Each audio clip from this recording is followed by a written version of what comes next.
Et je suis maintenant avec Jean-Paul Omeny. Bonjour. Bonjour Aurélie, merci de me recevoir. Vous êtes président de Versailles Palais des Congrès, un lieu qui a été inauguré donc hier par Bruno Le Maire. Tout à fait. 1 an et demi de travaux. 2 ans. Ouais, 4 millions d'euros investis, 3 000 mètres 6 carrés. millions. 6 millions, ah bah, encore plus.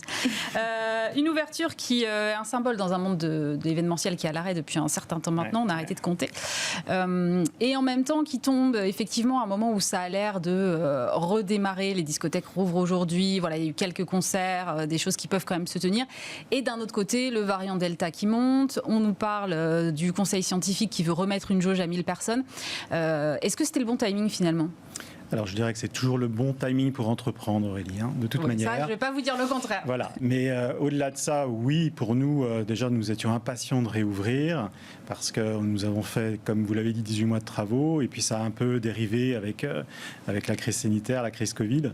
Donc finalement, on a fait 2 ans de travaux et puis on a attendu 6 mois pour réouvrir. Donc d'un côté, on a été extrêmement protégés puisque nous étions en travaux au plus fort de la crise.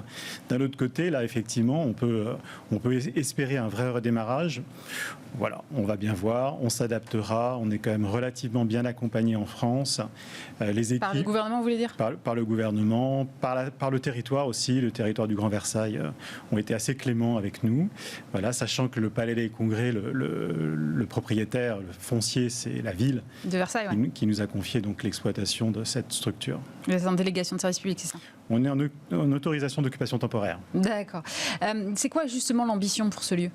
L'ambition, c'est de le réouvrir à tous et à toutes, que ce soit le grand public, les associations, et puis de l'autre côté, les gros congrès, les conventions d'entreprise. Voilà, donc c'est de couvrir de façon très large ce bâtiment qui est le seul palais des congrès sur ce territoire, qui a eu une histoire absolument formidable, parce que c'est le premier palais des congrès construit en France en 1960, où on a importé ce concept du congrès des États-Unis pour le faire en France. On l'a fait à Versailles parce que Versailles était une ville beaucoup plus politique qu'elle n'est aujourd'hui. Et donc c'est un bâtiment art déco qui a plein de charme, que l'on a fortement modernisé et qu'aujourd'hui la réouverture est attendue par beaucoup de monde. Donc charge à nous de faire vivre ce bâtiment. On veut avoir les petites danseuses du coin et on veut avoir KPMG avec la présidente que tu recevais avant. En tout cas, on a les moyens de recevoir tout ce monde-là. Mais en même temps, niveau situation géographique, vous êtes avec un gros pôle concurrentiel qui est Paris, qui était en 2019 la capitale mondiale des congrès. Donc comment est-ce qu'on rivalise avec Paris quand on est vraiment pas loin de Paris et en même temps pas complètement à Paris et qu'il y a déjà une offre qui est assez pléthorique ? On ne rivalise pas avec Paris. On propose une alternative. Nous, on est une alternative très verte, de bien-être, avec un territoire où il y a beaucoup d'enseignement, beaucoup de jeunes, beaucoup de jeunesse, beaucoup de renouvellement. Voilà, on est aussi très proche de Paris. On est à 12 minutes de Paris par la gare. La gare est à 6 minutes à pied du palais. Donc voilà. Après, on a sur les territoires énormément de très belles sociétés. Entre Saint-Quentin, Vélizy, beaucoup de sièges sociaux. Donc je ne sais pas si les entreprises de la défense vont pouvoir venir jusqu'à Versailles, peut-être dans certains cadres, parce qu'aujourd'hui dans cette compétition qui n'est plus avec le Covid, on est tous finalement à se serrer les coudes. Le client doit être accompagné et chacun a son propre forme d'accompagnement avec peut-être ses faiblesses et ses excellences. Donc charge à nous de faire nos preuves parce que nous sommes tout nouveaux finalement dans la sphère. Comment on va donner envie aux entreprises de revenir faire des séminaires, faire des congrès dans un contexte où on est encore très sous contrainte sanitaire finalement ? Eh oui. Alors déjà, ce qui est pas mal, c'est que les entreprises ont elles-mêmes envie de revenir. On a beaucoup d'appels, on gère beaucoup d'appels entrants aujourd'hui, donc c'est quand même assez positif, même avec les dernières mesures et les dernières annonces qui ont été faites avec le variant Delta. Ça n'a pas découragé bon nombre d'entreprises de faire des devis pour la rentrée, par exemple. Vous voyez, donc c'est plutôt... c'est bon signe, quand même. C'est plutôt très bon signe. Maintenant,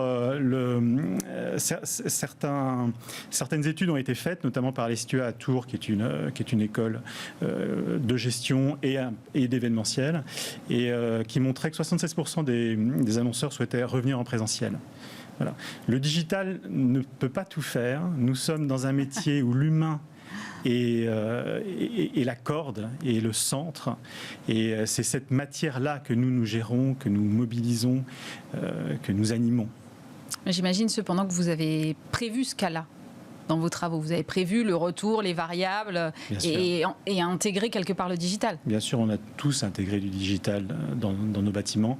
On a intégré certains ont intégré des plateaux télé pour pouvoir faire des événements digitaux ou alors quasiment digital. Bon.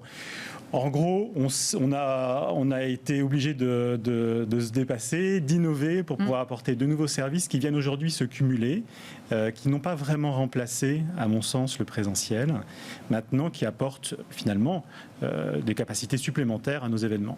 Ouais, je pense que tout le monde a compris que les visios, au bout d'un moment, on saturait aussi, quoi. Vous savez, il y a eu des études très précises sur ces sujets, notamment, c'est pas à vous que je vais faire l'article du temps d'attention, mais le temps d'attention derrière un écran est quand même assez faible. Celui qui est le plus mobilisé, c'est 1h30, mais ça va de 13 minutes à 1h30.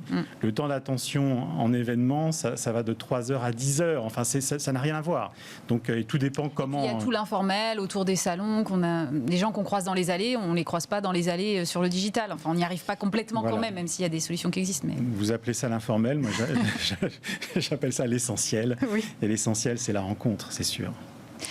C'est quoi, comme vous dites tout à l'heure, vous disiez il faut ouvrir absolument ce lieu. Quelle va être la programmation? C'est-à-dire que vous allez aller chercher des programmations aussi plus familiales à côté pour avoir un espèce de lieu ouvert un peu quel que soit le jour de la semaine? Totalement, oui. Bon, en événement, on bosse beaucoup du mardi au jeudi. Donc le lundi est un peu abandonné, le vendredi, samedi aussi.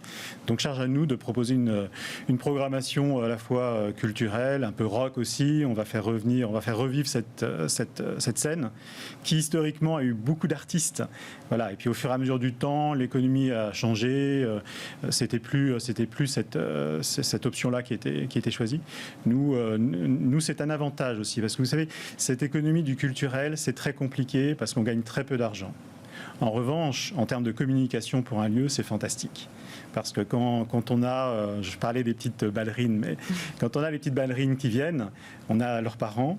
Et dans leurs parents, il y a que des gens d'entreprise et qui revoient, qui redécouvrent le lieu. Et pour nous, c'est important. C'est une communication finalement pas trop chère. Vous parliez de coûts et effectivement on sait que les coûts fixes sont énormes parce que même si votre lieu est fermé, il faut l'entretenir, le maintenir, le surveiller quand il est vide. L'objectif, c'est la rentabilité à quel terme?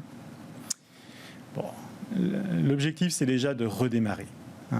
L'objectif de rentabilité, il doit pouvoir se calculer, c'est important, mais c'est pas la priorité des priorités. Là aujourd'hui, je pense qu'il faut que tout le monde soit respectueux finalement de ce qui est fait dans ce pays. Et donc pour redémarrer, il faut qu'on puisse redémarrer tous ensemble. Alors la vaccination, bien évidemment, est quelque chose, qui nous semble indispensable. Et le pass sanitaire également ? Le pass sanitaire, je pense qu'à la rentrée, on l'aura. Pour le moment, on l'a que pour les événements de plus de 5000 personnes, mais je pense qu'à la rentrée, ce sera généralisé. Mais on le demande, nous, le pass sanitaire. On ne voit pas pourquoi on n'aurait pas le pass sanitaire, surtout qu'il y a la possibilité PCR aussi intégrée dans ce pass sanitaire. Je pense qu'effectivement, il y a un petit coup de canif là, à nos libertés, mais par contre, la liberté d'entreprendre, c'est pris une grosse claque quand même.